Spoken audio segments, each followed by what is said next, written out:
Authentic. All right, well, thank you everyone for joining us. And as you can see, we've got Jon Falk with us tonight. He is currently a team and training national coach, and he's also a coach for the Run Formula, which is a sister company of QT2 Systems. He earned an MS in exercise and sports science from Merrimack College, and he has coached runners of all abilities, and I can testify to that since 2008. He also holds a level 1 running coach certification from Road Runners Club of America. Since 2002, he has completed over 55 marathons and ultra marathons. And over that same time period, he also achieved 19 sub-3-hour marathon finishes, including a personal best of 2:46. It's not too shabby. He's completed Boston Marathon 10 times and has accumulated over 30 BQs. So welcome, Jon. And with that, I'm going to mute myself and you can take it away. Hi, I want to again thank everyone for joining us today. And I think, can you hear me? Is everyone coming through? Yeah, okay, cool. Just want to make sure. So we're going to talk about today about dealing with training through the winter months, both what we need to be aware of when we're going outside. We're going to be coming at it from more run focus, but I think it's pretty much all applicable to whether you're on a bike. Obviously, there might be some more considerations that come into play, but just as far as dealing with the elements, I think it's pretty universal across the board, things that we want to be aware of. So we talk about training. So you can, next slide, please. So we talk about training in winter months. As we all know, training in winter months can be a challenge. It's one of the most difficult times of year to motivate. Oftentimes we're forced to, if we have jobs, like I'm sure all of us do, or whether they be of the 9-to-5 variety or whether they be being a homemaker, we all have things to do during the day. So oftentimes I was a stay-at-home dad for 8 years, so I get that. Training training in the winter months can be a challenge. And the motivation can be lacking. And so we try and think of different ways to make it engaging and to make it both doable, and to make it, if it's not doable, to think about other options that can make it possible. And it's basically important that we keep in mind that we stay flexible during this time of year. Even when we want to get outside, if conditions are unsafe, whether it be from a traction standpoint or temperature standpoint, just want to make smart decisions and don't put ourselves at risk, especially when we're going out for longer efforts. And we don't have the luxury of ducking back inside if we're just in our neighborhood. Also can be looked at as an opportunity to try something new. As a triathlete, it can be an opportunity to work on aspects of your training, your swimming. You could be doing indoor spinning to work on aspects that you can do indoors safely, or you would typically do indoors. And so that's it. They can look at that as an opportunity to work on things that you may not work on as diligently when you go outside. There's also an opportunity to try new things like snowshoeing or cross-country skiing. Next slide, please. Now, as a general rule, we'll get into a little bit more detail. When going out in cold weather, you want to add roughly 10 to 20 degrees warmer than the current temperature is. That is because, as we go out and as our body warms up, we don't want to be having containing excess heat that's going to cause us problems. And so we want to be kind of aware of that. We don't want to be too cold either. So you want to think of it in terms of hitting that sweet spot where dressing a little bit warmer than the air temperature would dictate. Next slide, please. So kind of as a general rule of thumb, obviously everyone's different. And what one person's idea of cold is different. For instance, my idea of cold is different than if you're coming from Florida. Someone from Florida might be thinking it's when it's 60 degrees out, it's time to don a hat and gloves. And everyone's different. Speaking for myself, I typically wear gloves when it's under 60 degrees, just light gloves to keep my hands warm. That's just because my hands run cold. Everyone's different, but this kind of gives you a good guideline if when you're outside of kind of how to think about it. So 60 degrees, tank top and shorts, 50 to 59, short sleeve tech shirt and shorts, 40 to 49, long sleeve tech shirt, tights, optional at that point, I think, and gloves, headband, or a hat at that point, optional depending on your own tolerances. Like as you get into the 30s, definitely want to err on the side of a long sleeve tech shirt or maybe a light windbreaker over that. Probably tights for most people, gloves, and a hat or headband to cover your ears. Next slide, please. And once you get into the 20s, definitely want to think in terms of multiple layers, whether that's a long sleeve tech shirt or a short sleeve tech shirt under a wind blocking layer. That's, I think, generally the way to go. Some people may do 3 layers. Basically, you want to have the layer that's in direct contact with your skin to be something that's very good at moisture wicking. And that's because water, as any swimmer would know, it actually disperses body heat faster than air. And so if you're covered in sweat, that's actually going to chill you out a lot faster.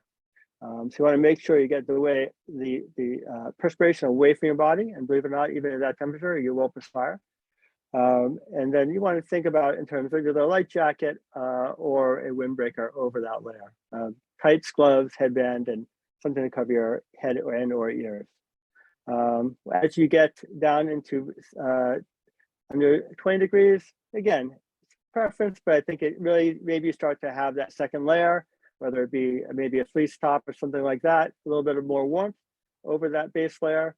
Definitely tights, gloves, mittens, probably be a consideration. I last winter finally did the big dive into wearing mittens. I refused to do it. I had convertible gloves, would have something that go over a layer that goes over your fingers, your gloves.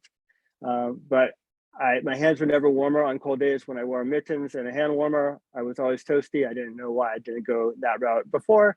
So don't let vanity or trying to think you're tough dictate what you wear in those kind of conditions.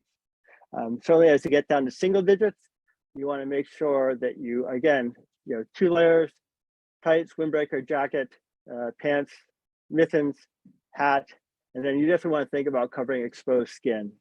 As you kind of approach single digits or below, you have to start thinking about things like frostbite. I'm going to kind of go into that later on in the presentation, but you will feel it. Your facial muscles will not function, and that's just a factor of the muscles close to the surface of your skin, especially when talking about exposed skin.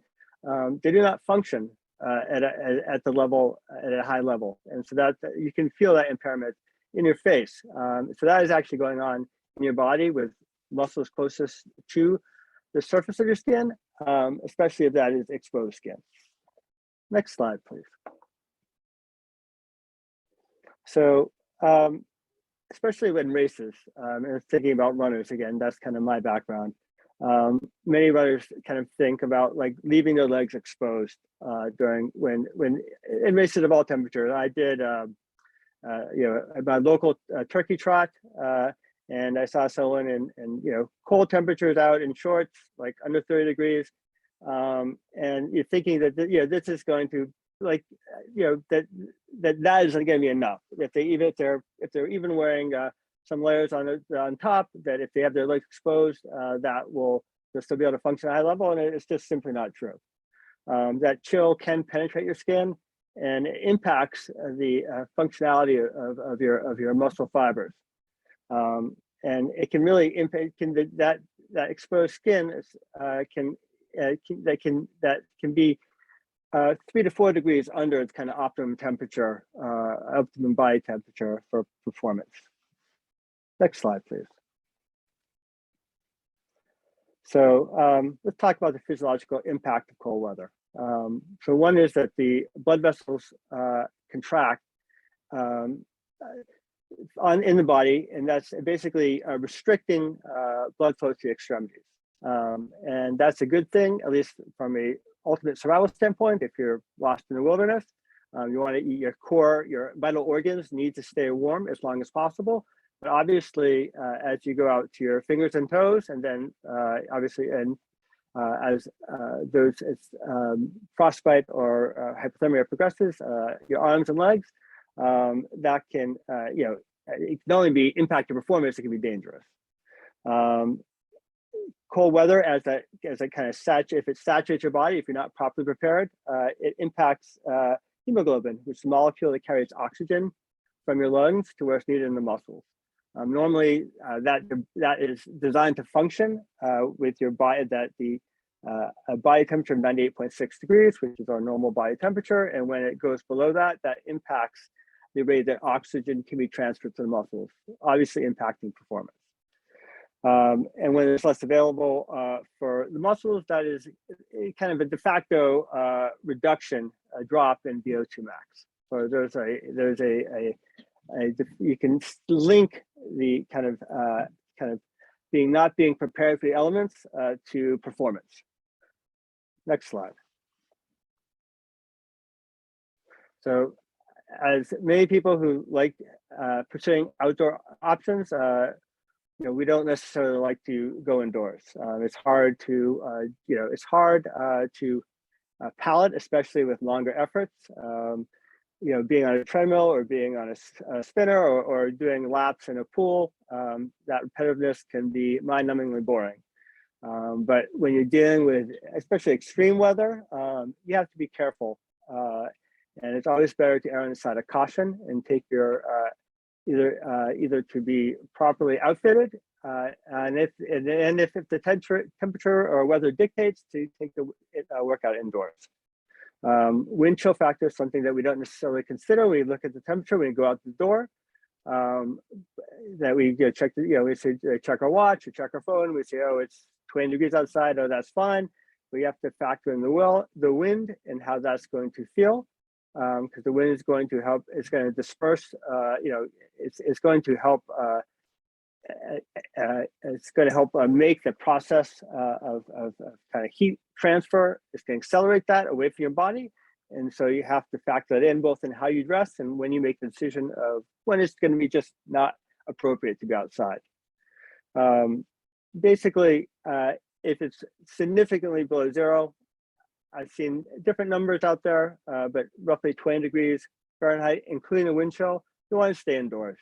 It's just not safe to be outside, especially if you're trying to spread that fine line between not being overburdened in what you're wearing, being able to move freely, not be wearing something too cumbersome, but retaining enough body warmth so you're safe, especially if something goes wrong. I mean, if you're caught out in the elements and you don't have the capacity, if you're out on a long run and you slip and hurt yourself, you don't want to be at a point where you're immediately going to be in jeopardy. If you have any underlying health issues that may be impacted by exposure to cold weather, that's definitely something you want to touch base with your doctor before you go out, before you pursue kind of cold weather training, at least outside. It may be best in those situations to err on the side of caution and take your workouts indoors. Next slide, please.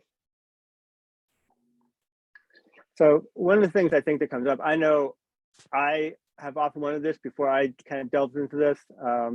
And I know, especially when you're close to a race, like when you should train when you're sick. And with COVID being a reality of our lives these days, and with kind of other viruses, whether it be the flu or just the common cold, being kind of a little bit more rampant because of us having been masked the past few years and not having to deal with exposure to these things as much, it's definitely something we want to think about.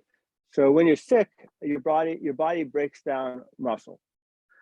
Studies have shown people with fevers have microscopic damage to their muscles. Your muscle strength decreases, and it can take several weeks after being sick to really regain your full strength. Fat metabolism is decreased, and like I said, when you have a cold, when you have a virus, your body often will use muscle as a primary muscle protein for fuel, not fat. Anaerobic metabolism is diminished, and aerobic capacity and lactate threshold decreases. Next slide, please. So you have to think about it in terms of cost benefit. Training while sick will have little or no benefit from a physiological standpoint. And in fact, it may make take recovery from the virus, whatever you're dealing with, longer, and then keep you out of commission for a long period of time. When sick, the best policy is to have your focus on getting healthy, not training.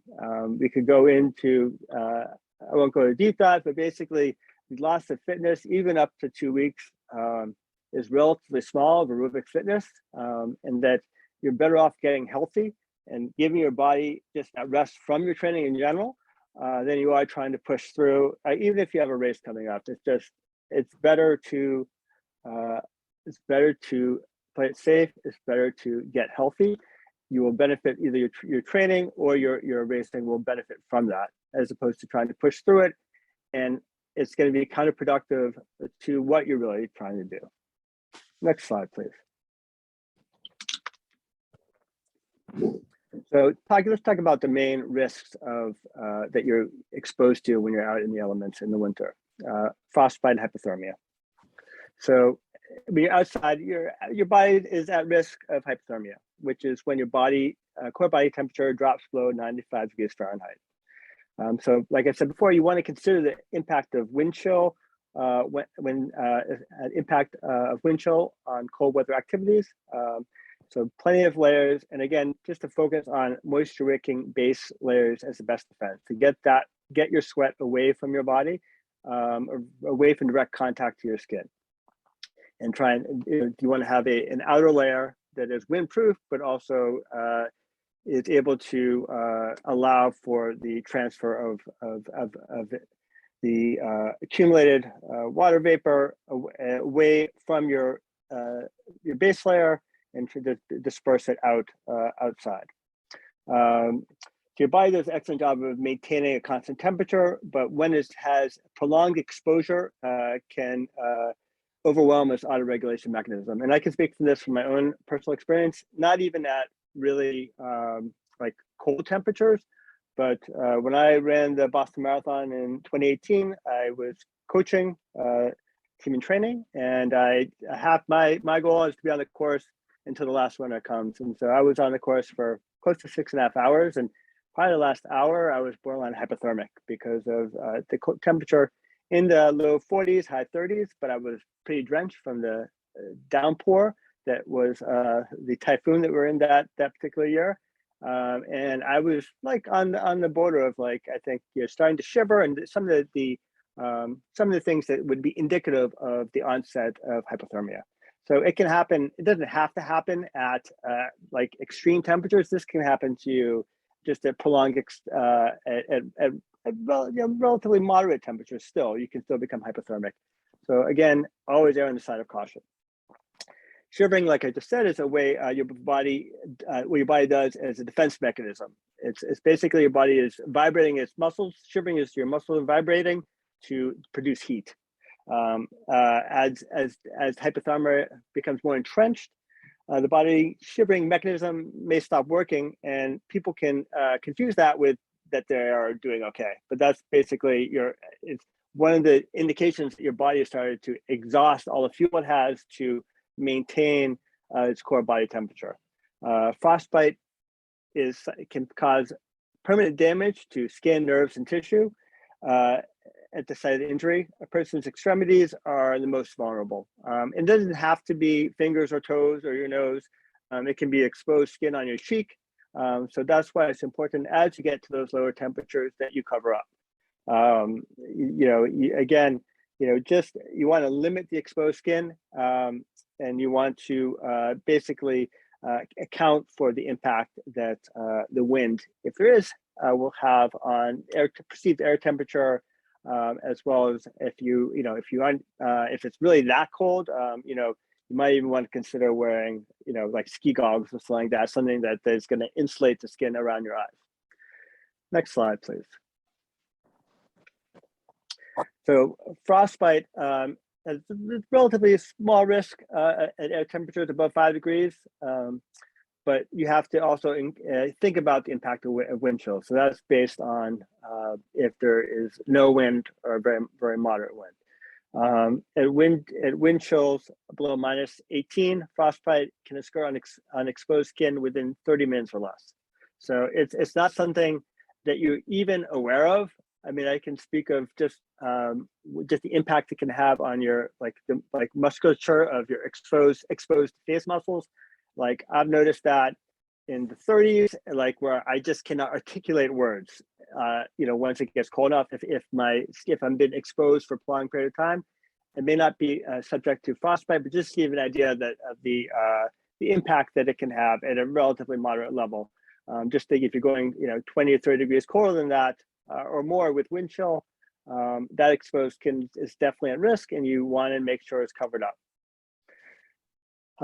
If the temperature dips below zero or wind chill is extreme, consider taking a break, either stopping your exercise or just choosing indoor option. Especially if you're dealing with any kind of like freezing rain or something like that. You just want to always, again, err on the side of caution, especially if you're dealing with sleet or freezing rain. You don't have you want to probably be, in that case, be in something that is waterproof, like a waterproof running jacket or cycling jacket, as opposed to just a windbreaker, because a lot of the running jackets will have a durable water repellent, but that once that becomes saturated, it doesn't really protect you from the elements at that point. Next slide, please. You should also know the signs of both frostbite and hypothermia if you're going to spend out time. So like I said, when it comes to frostbite, that's going to come on typically areas of exposed skin on people, the face being a prime culprit. A lot of times I know I don't think to, unless the temperature is really cold, to cover my face, whether it be with a buff or whether it be with, just making sure that even a scarf if you have something, but just something to cover the exposed skin on your face. But you're going to experience numbness, loss of feeling, and then a stinging sensation. And that, that is something, like I said, it doesn't have to be extreme temperatures for you to start to notice the onset of those things. It can be in the 20s and 30s if you're not dressed properly. So, if you don't have sufficient insulation around your core in particular, like you could, if it's cold enough that it's worthwhile to wear like a running vest, and you don't have your core insulated, that impacts your body starts to go through that process of restricting blood flow to the extremities, to your fingers, to your toes. And so, maybe the frostbite will not come on, but that you will start to feel the onset of the symptoms that would be indicative that is, not far off if you do not remedy things. Next slide, please. So as far as hypothermia, things you want to be alert for are shivering, exhaustion or feeling very tired, confusion, fumbling hands, memory loss, slurred speech, or drowsiness. It's hard to be self-aware of these things, in the moment. So just the best policy, like I said, is not to put yourself in that situation. Oftentimes when these symptoms are coming on, you're not necessarily in a good place to be able to process what's happening to your body. So again, best solution is being prepared for the elements that you're going to be going out into, or making a calculated choice to stay indoors if it's just not safe to be outside. Next slide, please. So how cold is it too cold to exercise outside? Some parts, I think that's really relative. It depends what you're accustomed to. If you're living in Texas and the temperatures are in the 30s and you're not acclimated to that type of weather, if there's a sudden dip in temperature, it might be best to stay inside. If you live in the Northeast and you've been running outside all winter and it's in the 30s, then that's a different story. Your body does acclimate to cold, just like it acclimates to heat, and a different process, but it does acclimate. And so you do adjust to running in cold weather the more that you do it. So if it's a sudden change in temperature, it may be best to stay inside. To avoid hypothermia and frostbite, if the temperature drops below zero and the wind or the wind chill goes below -17, probably best to take your workout inside. Like I mentioned earlier, you're unlikely to get frostbite if the temperature is above 5 degrees, but that's not including wind chill. And if the wind, well, I guess it's up to 25 miles per hour. But that risk increases substantially as the temperature drops and the wind speeds pick up. Again, that exposed skin can develop frostbite in 30 minutes in a wind chill of negative 19 degrees. Next slide, please. So things to think about that I know I have made a mistake of before I kind of delved into the science. Dehydration is an issue. So you need to hydrate even if you don't feel like it, because your body responds to a cold temperature by kind of taking fluid out of it, because your body feels it won't need to deal with perspiration as much because of the cold temperatures. It won't need to perspire as much to keep itself maintain equilibrium as far as body temperature. And so you often see that, I think, more pronounced need for people to in a race, and when the temperature is in the 20s or maybe low 30s, where you'll see extra long lines at the porta potties, because our bodies have a physiological response to kind of get rid of the excess water in our bodies to kind of maintain the equilibrium. So dehydration in cold weather, it carries the same risks as it would exercising in heat, but you won't feel that thirst. Cold weather diminishes thirst by up to 40%. Research has shown that cold weather brings on a process of vascular constriction, which reduced the secretion of fluid regulating hormone called AVP, which results in a decline of thirst. Respiratory fluid loss and sweat, which can be less notable under winter layers than summer, can also contribute to fluid loss. And just like in warmer temperatures, the good rule of thumb is in cold or hot weather is 16, for each hour of physical activity, 16 ounces of water. Obviously, you can fine tune that depending on your own body's needs. Everyone is a little bit different. That can be, you can suss that out with a little trial and error, but in that case, to give you a baseline of, there's still a need to drink fluids, even though your thirst mechanism, which is kind of one of our body's main ways of kind of encouraging us to take on more fluid, is inhibited by the cold weather. Next slide, please.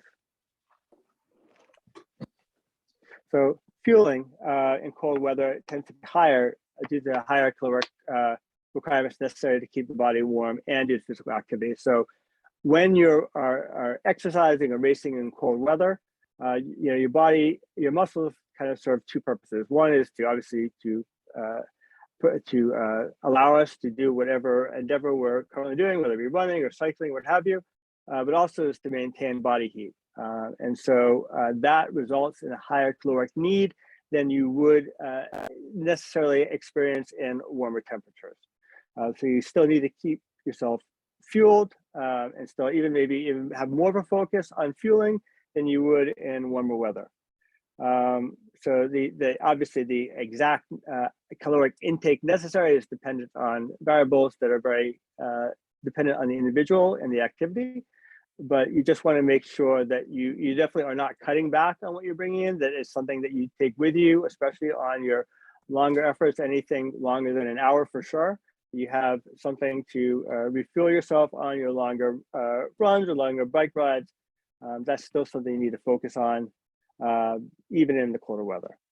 And then you also, just like after in warm weather, I think there's even more of a focus on kind of refueling afterwards, after the activity, especially a longer activity, so that you allow yourself to be able to continue to train effectively and in the ensuing days, that you're not leaving yourself in a deficit.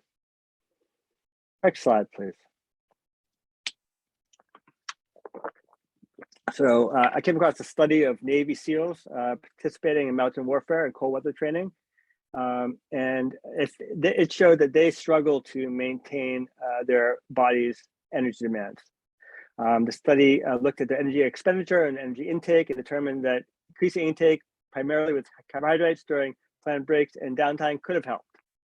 And while this is an extreme example, I think many of us participate in sports that are we're pushing ourselves to limits, to our personal limits, And so, we have to keep in mind that, when some of the most, the most fit, the most determined individuals out there, U.S. Special Forces who are used to putting themselves in uncomfortable situations and pushing their bodies to limits, find that they are hitting the wall, so to speak, in their endeavors, that they are lacking, that they're not able to.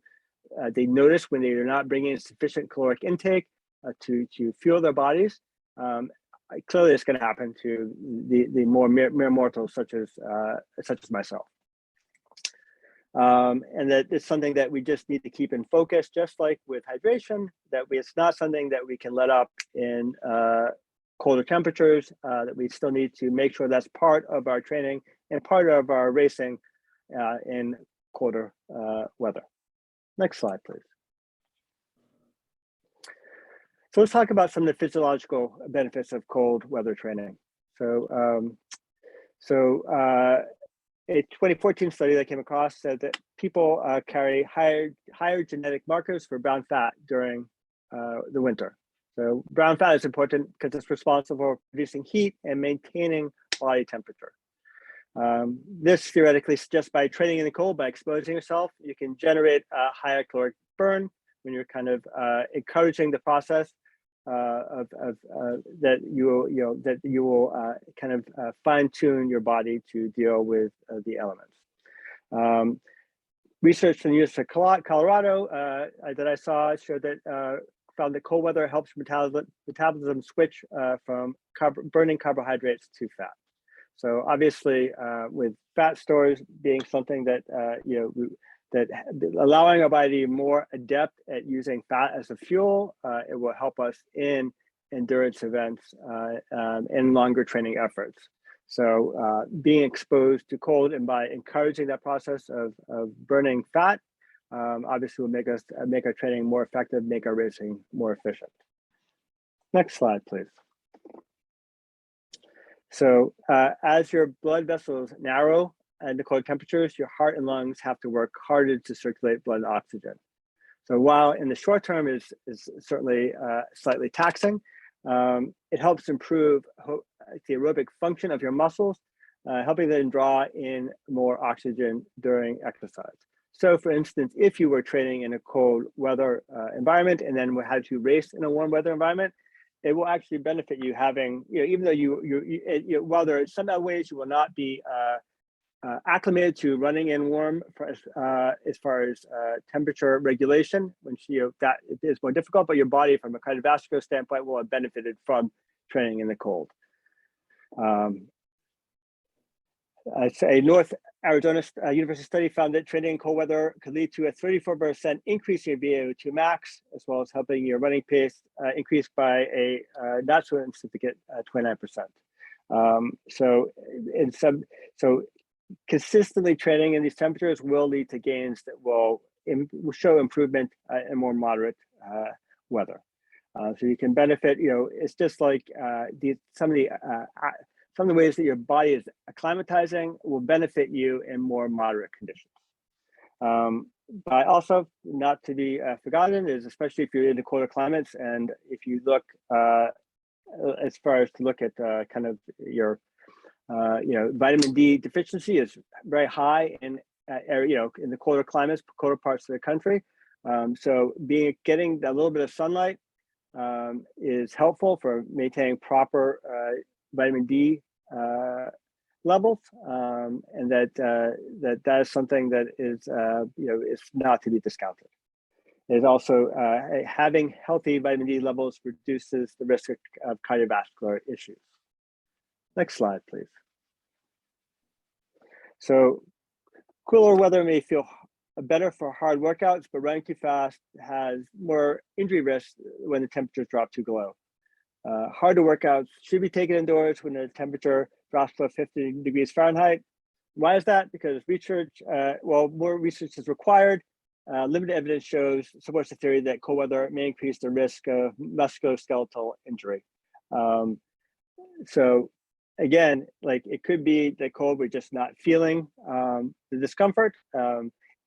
and that so like the why may not be as well understood, but there seems to be evidence that shows that that we could be damaging our bodies when we're pushing ourselves too hard in colder weather.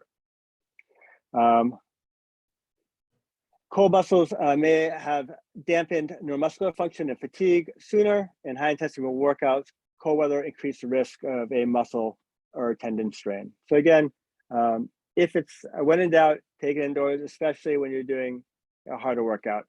You're going to be able to get you're going to get more benefit from taking that harder workout indoors, and you're going to be reducing the risk to damage, from a muscle strain, from straining a tendon. So like avoiding things that that can be avoided easily by just making a smart decision. Next slide, please. All right, cold muscles are a great risk for strains and injuries, as I just mentioned. So you want to make sure to warm up properly before your cold weather workout. You want to avoid, just like in warm weather, static stresses. You don't want to. You want to focus on doing dynamic stretches because a static stretch, as I'm sure all you guys know, being committed endurance athletes, static stretching before a workout is counterproductive. In fact, can lead to a muscle strain or tear. So you want to focus on more dynamic forms of stretching to prepare your body for for whatever activity you're going to be taking outside. Get your blood flowing and warming up those muscle tissues and the tendons. Next slide, please.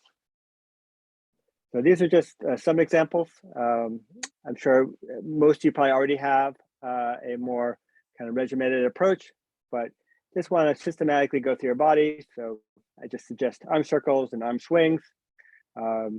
Make sure you're doing it long enough that you're really noticing a benefit from it, not 2 or 3 times, but 20, 15 to 20, that you're really kind of producing and doing an action that's really that gets your muscles moving and warming up your body. So arm circles, arm swings, then high steps, and holding.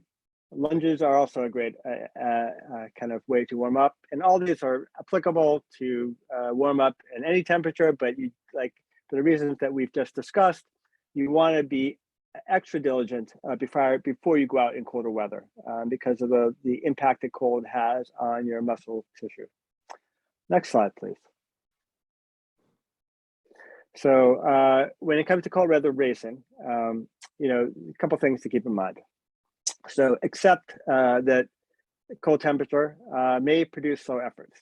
So you want to run by effort and try not to be overly focused on the clock. It's not to say you can't run fast, but certainly once the temperature dips below, 20 degrees, mid to low 20s, it becomes progressively more difficult to run at maximum effort throughout the course of a marathon or whatever event you might be doing. So focus on staying warm to mitigate the impact of temperature. So wearing tights may not be your first choice, even into the 30s or low 30s or high 20s. But once you get beyond that point, it's definitely something I would strongly encourage you to consider to help maintain that core body temperature that allows you to perform as efficiently as possible. And when in doubt, it's always better to err on the side of overdressing. You can always toss layers. Oftentimes at these events, you want to make sure that they don't have a warming tent or any place to keep warm. You definitely want to have excess layers.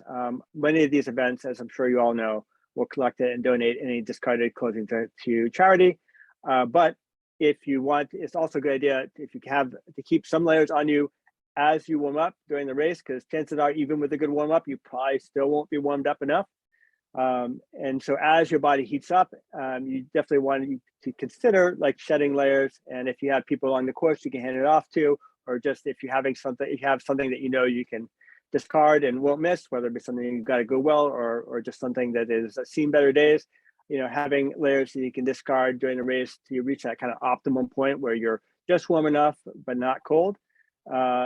That's kind of what you want to aim for in the race. And whether that happens, that may not happen at the start of the race. You want to leave yourself a little leeway potentially to shed layers as you go to reach that optimum point.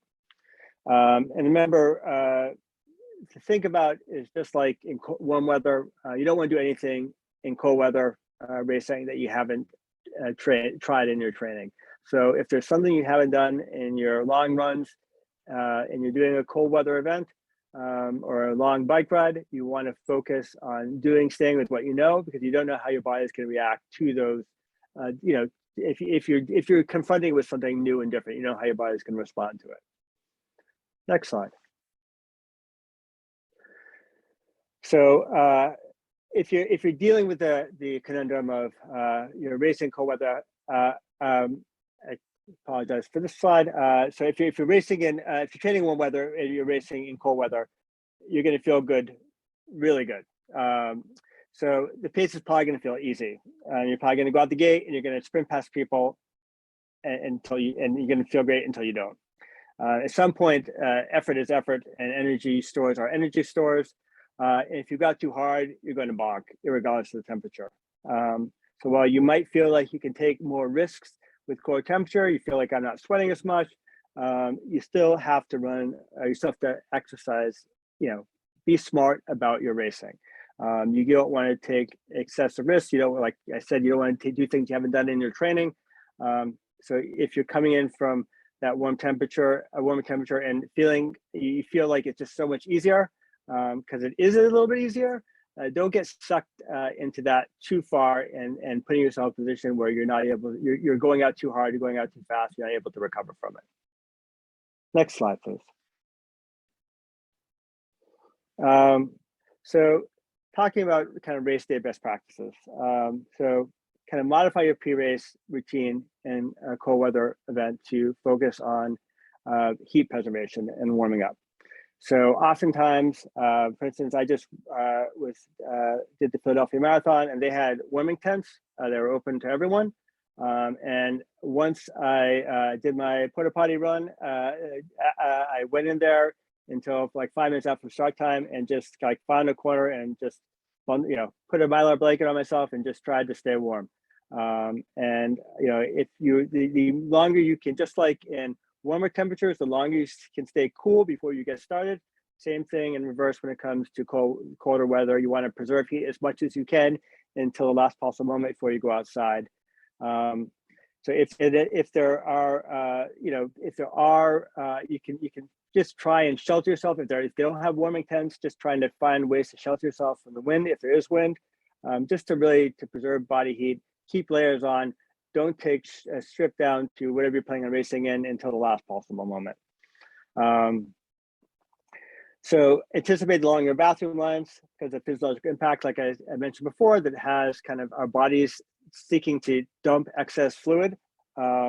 Like be smart, hit the porta potty lines early on. Don't wait till last minute.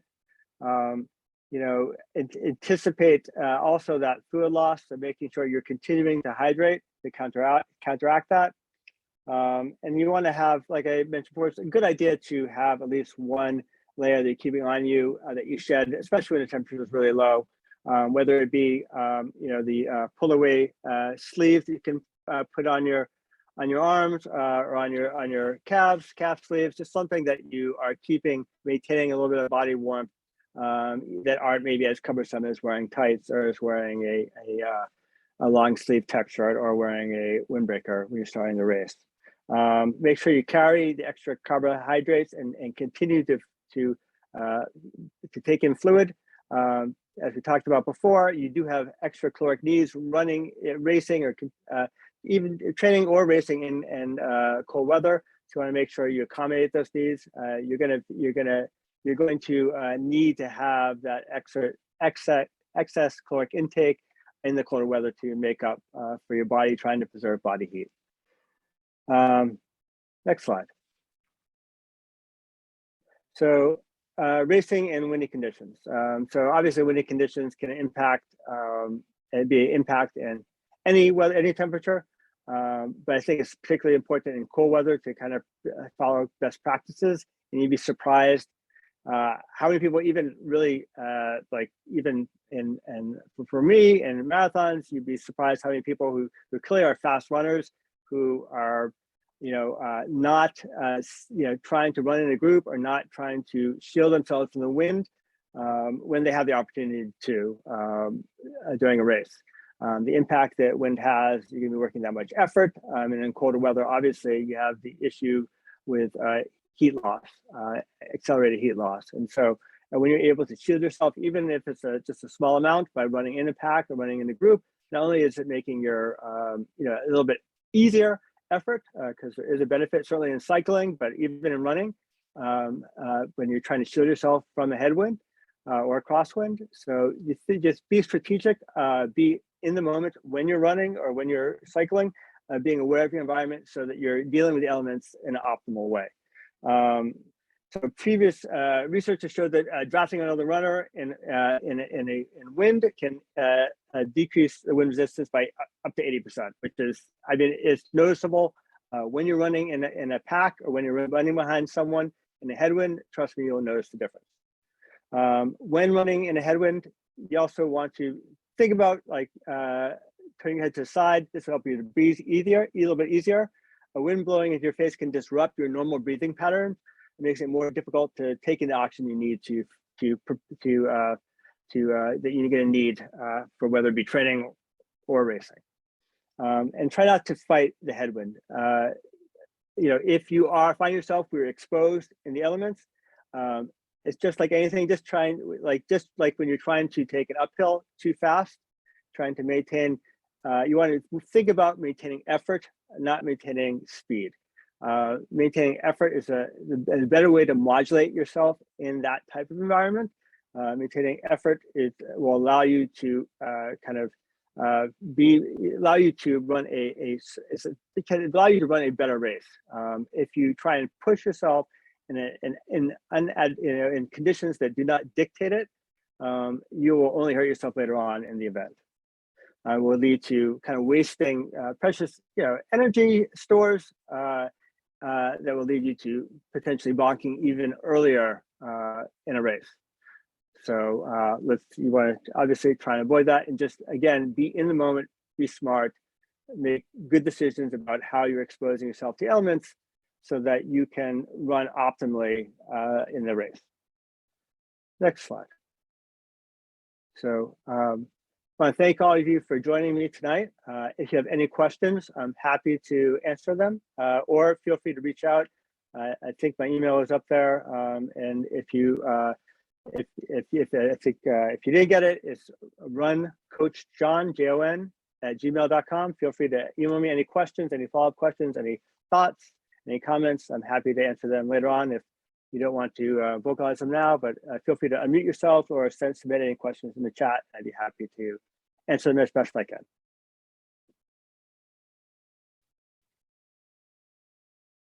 And if we don't have any questions, which is also okay, and you want to ask me later, like I said, feel free. But thank you for joining us. It was I appreciate you guys coming on, and like I said, follow up with me if you have any questions. I'm happy to answer any questions you might have going forward. Jon, I just checked the chat box and there are no questions in there, so I think we can call it a night. Okay, well, thank you, everyone. Thanks, Russ. Appreciate you being on as well.